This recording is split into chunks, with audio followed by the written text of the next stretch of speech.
नमस्कार मित्रांनो, Marathi special general knowledge या आपल्या यूट्यूब चॅनलवर तुमचं सर्वांचं स्वागत आहे. आजचा पहिला प्रश्न आहे, 2023मधील भारताच्या G20 अध्यक्षपदाची थीम काय आहे?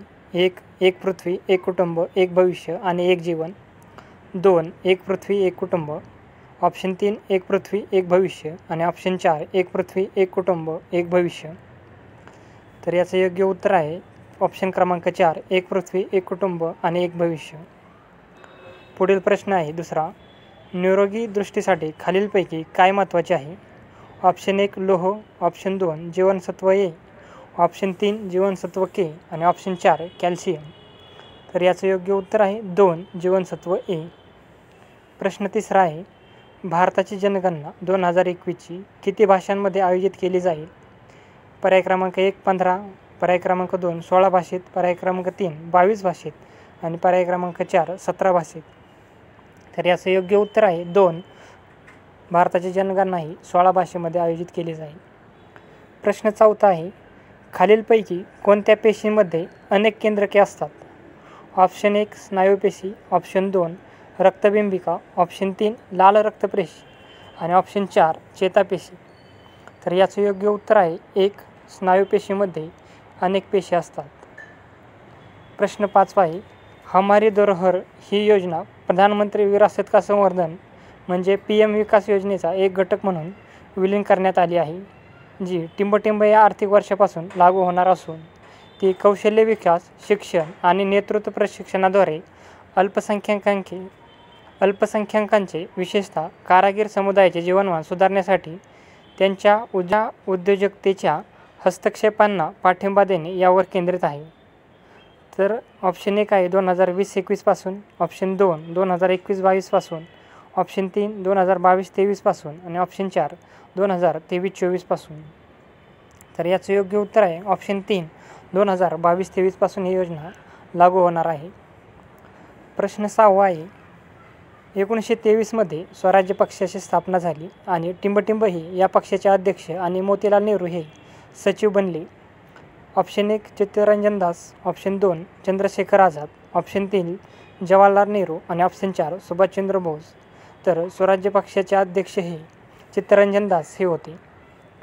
प्रश्न 7 आहे, खालीलपैकी कोणत्या समाजसुधारकांनी अस्पृश्यता आणि जातीयवाद या दोन्हींना आव्हान देणारे सुधारक हे वृत्तपत्र सुरू केले? ऑप्शन 1 आहे ज्योतिबा फुले, 2 गोपाळ हरी देशमुख, 3 गोपाळ गणेश आगरकर आणि 4 दयानंद सरस्वती. तर सुधारक हे वृत्तपत्र गोपाळ गणेश आगरकर यांनी सुरू केले होते. प्रश्न 8 आहे, NaHCO3 हे सहसा स्वयंपाकघरात टिंबटिंब म्हणून वापरले जाते. 1 क्रीम ऑफ टार्टर, 2 चुना सोडा, 3 धुण्याचा सोडा आणि 4 बेकिंग सोडा. तर NaHCO3 हे स्वयंपाकघरात बेकिंग सोडा म्हणून वापरले जाते. प्रश्न 9 आहे, सिंग सभा चळवळीची स्थापना अमृतसर येथे केव्हा झाली होती? 1 1877, 2 1871, 3 1873 आणि 4 1875. तर सिंग सभा चळवळीची स्थापना 1873मध्ये झाली होती. प्रश्न 10 आहे, what is the main function of an input device in a computer? 1 storing data for processing, 2 processing the data, 3 receiving data from a computer आणि 4 providing data to a computer. तर मेन फंक्शन आहे providing data to computer म्हणजे 4 क्रमांकाचा option. प्रश्न 11 आहे, भारतीय राज्यघटनेत मूलभूत कर्तव्ये कोणत्या वर्षी समाविष्ट करण्यात आली? 1 1977, 2 1976, 3 1978 आणि 4 1975. तर मूलभूत कर्तव्ये ही भारतीय राज्यघटनेत 1976 साली समाविष्ट करण्यात आली. प्रश्न 12 आहे, प्रसिद्ध जिम कॉर्बेट राष्ट्रीय उद्यान भारतातील कोणत्या राज्यात आहे? 1 उत्तराखंड, 2 मध्य प्रदेश, 3 महाराष्ट्र आणि 4 आसाम. तर जिम कॉर्बेट राष्ट्रीय उद्यान हे भारतातील उत्तराखंड या राज्यामध्ये आहे. प्रश्न 13 आहे, ज्योतिबा फुले यांनी आजमितीच्या कोणत्या राज्यात महिला आणि दलितांच्या उन्नतीसाठी कार्य केले? 1 पश्चिम बंगाल, 2 तमिळनाडू, 3 कर्नाटक आणि 4 महाराष्ट्र. तर याचं योग्य उत्तर आहे ऑप्शन क्रमांक 4 महाराष्ट्र.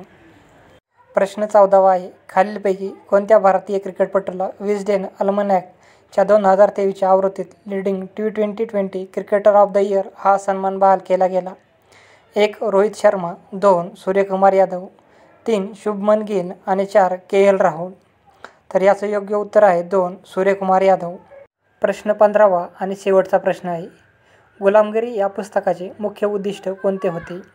A. जातीव्यवस्थेवर टीका करणे, B. सर्वांसाठी शिक्षणाचे समर्थन करणे, C. पुरोहिताच्या हक्काचे संरक्षण करणे आणि D. दलितांचे हक्क नाकारणे. ऑप्शन आहे 1. फक्त B आणि C, ऑप्शन 2. फक्त A आणि B, ऑप्शन 3. फक्त A आणि C आणि ऑप्शन 4. फक्त A आणि D. तर याचं योग्य उत्तर आहे ऑप्शन 2. फक्त A आणि B म्हणजे जातीव्यवस्थेवर टीका करणे आणि सर्वांसाठी शिक्षणाचे समर्थन करणे.